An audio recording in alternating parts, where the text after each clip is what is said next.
Book de Mãe, nosso penúltimo vídeo desse livro maravilhoso, Temperamentos Sem Limites. Eu espero que você tenha curtido. Se você pegou o bonde andando, volta, porque vale a pena escutar um pouquinho todo dia sobre os temperamentos. A sua vida vai mudar, a vida das pessoas à sua volta vai mudar.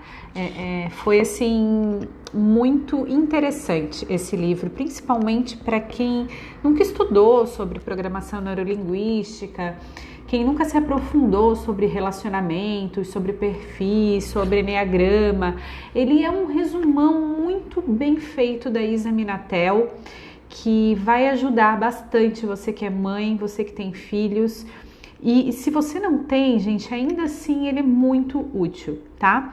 Esse é o nosso penúltimo vídeo. A gente vai fazer o de hoje e só vai ter mais um e acabou. Ai, que tristeza. Vamos lá então, como a gente vai ter resultados com crianças melancólicas e crianças fleumáticas? Bora lá, olha o que ela diz. Uma das marcas registradas do temperamento melancólico é a propensão à reflexão. Ele raciocina, ele pensa, ele busca as últimas causas e explicações de cada acontecimento, de cada comportamento seu ou do outro e de cada ação.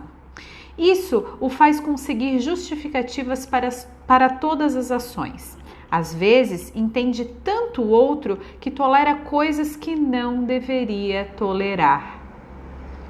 Olha só, todos os temperamentos têm o seu ponto, né, de inflexão ali para ser trabalhado. Tem a tendência muito forte ao saudosismo, recorda os acontecimentos de tempos idos e sente prazer nisso. Sua reflexão é profunda. Você já viu aquela pessoa que vive falando do passado, das coisas que rolaram? Como está sempre em busca de explicar e conectar as ações às suas causas, ele ultrapassa com velocidade a superfície, chegando a explicações profundas de cada coisa, de cada ação ou maneira de ser das pessoas. É extremamente questionador, mas nem sempre coloca isso para fora. Internamente, porém, indaga as leis que regem a vida humana, as motivações que determinam os comportamentos dos seres humanos. Se sentir-se livre e acolhido, se tiver liberdade e vínculo, pode até vir a colocar esses questionamentos para fora. Em alguns casos, não seria exagero afirmar que o melancólico não se sente muito bem na companhia de outras pessoas. Acaba, às vezes, preferindo o silêncio e a solidão, valorizando a conversa consigo mesmo.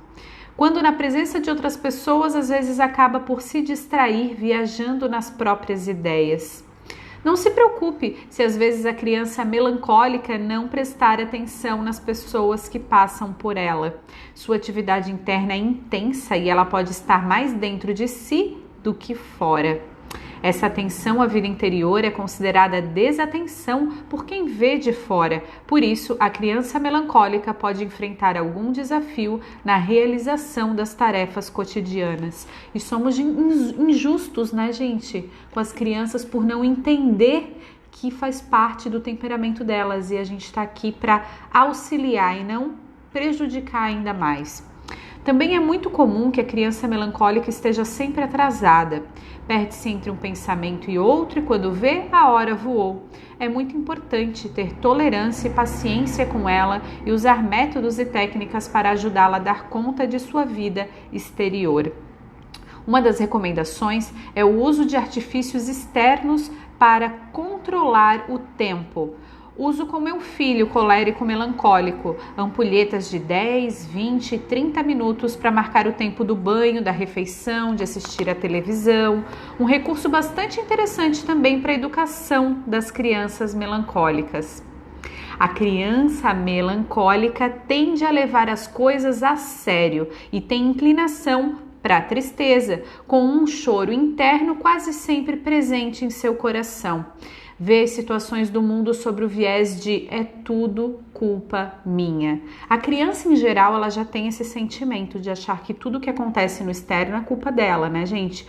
Mas para o melancólico, para os temperamentos da tristeza, isso é muito mais presente.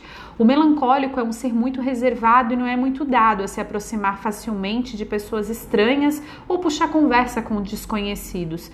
São privilegiados aqueles que conseguem acessar o seu interior, pois realmente alcançaram um relacionamento de elevado grau de confiança. Quando desenvolve essa relação com alguém e pode abrir-se e falar de si com entrega e tranquilidade, fica pleno de uma sensação de grande alívio, sentindo que é compreendido e que pode dividir com outra pessoa o peso que às vezes habita sua alma. Eu recebi muita criança aqui na Tarde Divertida com esse temperamento e é muito gratificante a gente ver o quão o acolhimento para esse tipo de temperamento ele faz toda a diferença na vida dela até depois que ela vai para casa. Uma tendência muito forte presente nas crianças de temperamento melancólico é a indecisão. Isso acontece por causa de um excesso de pensar. Ele é intrínseco a esse temperamento. Vão e voltam inúmeras vezes entre um pensamento e outro, e isso se dá por causa de um temor quase sempre presente no seu espírito. Tem medo das dificuldades e medo do que possa dar errado ou sair diferente do que ele planejou. Por causa dessa forma de funcionar, o melancólico tem propensão muito grande a adiar decisões o máximo possível. Conforme define Hagman, o que poderia fazer no instante o reserva para amanhã, ou se passar do amanhã, reserva então para a próxima semana, logo se esquece disso e assim sucede passar meses inteiros no que poderia fazer em 1 hora. Parece ser regido pela máxima ao contrário, não tome hoje a decisão que pode deixar para amanhã. Imagina um marido, hein? Quem tem marido assim? Não costuma fazer parte das aspirações do melancólico honras, premiações e reconhecimentos públicos, já que não é um grande apreciador de aparições públicas e experimenta até certo desconforto em aceitar homenagens. Morre de medo da ideia de ser envergonhado e de ser humilhado. Essa sua típica retração é quase sempre interpretada como modéstia e humildade, mas tem muito mais a ver com medo do que com qualquer outra coisa. É importante alinhar as expectativas dos pais em relação às exposições da criança, apresentações, palcos a serem vivenciados pelas suas crianças. A grande verdade por trás de tudo isso é que o melancólico, muito frequentemente, experimenta em suas relações a sensação de não ser considerado, respeitado, de não ser apreciado o bastante, o quanto acredita que merecia. Então, assim, gente, esse tipo de criança é válido o elogio, é válido o encorajamento, e é válido não pressionar. Na verdade, pressionar não é bom para nenhum temperamento, né? Mas para esse, então, chega a ser traumático. Atribui a si méritos por algumas coisas que os outros não lhe reconhecem e sente essa dor consigo mesmo. Entre as coisas que vieram de fábrica do melancólico está a sua natural tendência à piedade. Ama até quem faz o mal por pensar que ele deve ter sido uma grande vítima para ter se tornado mal daquela forma. Sente pena de si mesmo. Diante de fracassos e derrotas na vida, sua mente pode ser invadida por pensamentos dramáticos de autocomiseração, como: não tenho mais forças para me levantar. Meus pais não me amam mais. Uma briga para um temperamento melancólico, ele causa uma dor muito profunda. E aqui mais uma informação de extrema relevância para adultos que convivem com crianças melancólicas. A pessoa desse temperamento pode perder facilmente a confiança nas pessoas quando descobre os seus defeitos ou quando é repreendida. O melancólico já é, por natureza, um tanto desconfiado, sempre alimenta o temor de que o outro pode não querer o seu bem. Para que o indivíduo melancólico não entre em desequilíbrio e se perca em sua tristeza interna, alimentando pensamentos pesados e preocupados, é muito importante que esteja sempre bem ocupado e ativo, respeitando o seu ritmo, a sua capacidade de trabalho, que podem ser bem diferentes dos de pessoas de outros temperamentos. Como recomenda Hagman, anime e encoraje sempre o melancólico. Olha só, nem tinha chegado nessa parte aqui ainda, mas já me recordei. Repreensões ásperas, um trato mais brusco e a dureza de coração o abatem e paralisam as forças. Palavras atentas e encorajadoras, uma paciência sacrificada e constante dá-lhe ânimo e fortaleza. O melancólico se mostra muito agradecido por tal amabilidade. Deve-se exortar o melancólico ao trabalho, mas sem pressioná-lo. Para fechar as considerações sobre a criança melancólica, quero dizer que o castigo, a punição, a severidade e a dureza podem torná-lo cada vez mais teimoso, pouco cooperativo e principalmente cada vez mais ensimesmado, ou seja, cada vez mais fechado em si mesmo. Gente, quantas vezes eu vejo por aí as crianças melancólicas sendo tratadas com uma dureza. Claro, isso serve para todos, mas a questão é o impacto que o nosso comportamento causa em certos temperamentos. É diferente, né? Então, por exemplo, eu sou uma colérica, bem colérica mesmo. Então, toda a dureza da minha família me causava desafio. Eu queria, às vezes eu nem queria, mas só para provar eu vou fazer, né? Esse era a minha resposta, né? Agora, faz a mesma coisa para quem é mais retraído. Aquilo vai causando uma ferida diferente, tá? Então, é por isso que é bacana a gente entender por que criar os filhos iguais não é inteligente. Porque as crianças são diferentes, os temperamentos são outros, né? Vamos lá, então. Vamos para a criança fleumática, tá? Como a gente ter resultado com quem é fleumático. Uma pessoa de temperamento predominantemente fleumático não costuma mostrar-se muito interessado pelo que acontece ao seu redor. Ele tem forte tendência a preferir o sossego e o descanso e economiza ao máximo as suas energias, demonstrando grande paciência e calmaria em tudo que se desenvolve, né? Se você convive com uma criança fleumática... cadê onde é que eu tô? Se você convive com uma criança fleumática, pode ter a impressão de que ela vive no mundo da lua. E isso torna necessário, às vezes, explicar nos mínimos detalhes tudo o que precisa ser feito e ainda repetir várias vezes a mesma explicação para que ela compreenda, memorize e apresente o resultado esperado. É muito comum que não pegue os ensinamentos de primeira e que seja necessária maior frequência e quantidade de repetições do que comumente é preciso para a maioria das outras crianças, para que os aprendizados sejam fixados em sua mente. E olha só, gente, às vezes um temperamento desse é confundido com uma pessoa que tenha algum problema psicológico, né, cognitivo, né? E às vezes é só o temperamento, a forma de aprender é diferente, tá? Então cuidado.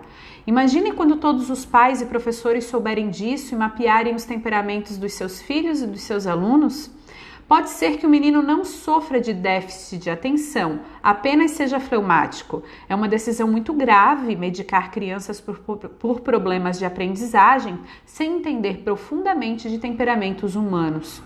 Para ter um resultado satisfatório com essa criança e colocar seu temperamento em equilíbrio, é muito importante introduzir uma vida bem organizada, com rotinas definidas, doses generosas de paciência e de carinho, buscando incendiar, no melhor dos sentidos, essa alma com energia, aproveitando cada manifestação de interesse dela, estimulando e incentivando a ação, a iniciativa e a realização. É sutil, gente, vocês percebem? É sutil, sabe? Aquele momento que a gente interromper uma criança fleumática é crime, tá? Vamos lá. E falando em interesse, como a criança fleumática já tem pouca energia por sua própria natureza, sempre que manifestar qualquer interesse em alguma coisa é importante estimular e proporcionar-lhes os meios para ir fundo em sua vontade, para que, juntamente com a sua curiosidade e interesse, essa vontade seja cultivada como planta rara e vital. Eu recebi uma criança uma vez aqui e ela estava querendo, né, alguma coisa que a gente não estava entendendo. E era difícil essa criança se manifestar. E eu insisti. Eu fui até o fim. Eu fiquei vários minutos, né? Perguntei se a família podia esperar um pouquinho, né? Que eu queria entender o que ela estava querendo pedir. Sim, essa criança sabia falar, sabia se comunicar. Ela só não estava conseguindo se expressar aonde estava esse objeto que ela estava procurando. Até que a gente conseguiu descobrir, fazendo perguntas e tudo mais. Se vocês vissem a alegria dessa criança quando a gente entendeu o que ela quis dizer, é isso. É isso, entendeu? A gente quer ensinar empatia para as crianças sem ter a empatia por elas. A gente nunca baixa a perspectiva delas, né? Quando você ficar irritado com alguma coisa da criança, coloque em perspectiva. A gente também se irrita, a gente também se perde, a gente também não sabe lidar às vezes com as nossas emoções. Então a gente precisa recolher, respirar, procurar informações e aí sim a gente agir, né? Eu tô vendo resultados maravilhosos com a minha filha e eu não tenho dúvidas que a gente estudando, né, tendo acesso à ciência, enfim, a gente está ajudando muito os nossos filhos. E amanhã a gente vai estar aqui no nosso último, que é cuidando da própria raiva. É o último anexo, né, que ela colocou aqui no livro. O livro, na verdade, já encerrou, mas ela colocou aqui alguns anexos e o anexo que eu escolhi para a gente terminar é o cuidando da própria raiva. E se você gostou, curte para mim os vídeos, tá? Comenta para mim, quero saber se você gostou, né, da leitura desse livro. E indo no Instagram dela, né, você consegue comprar o livro, enfim, já sei que várias pessoas já fizeram isso, né? Gostaram e aí adquiriram o seu exemplar, tá bom? E a gente se vê no próximo Book de Mãe. Tchau!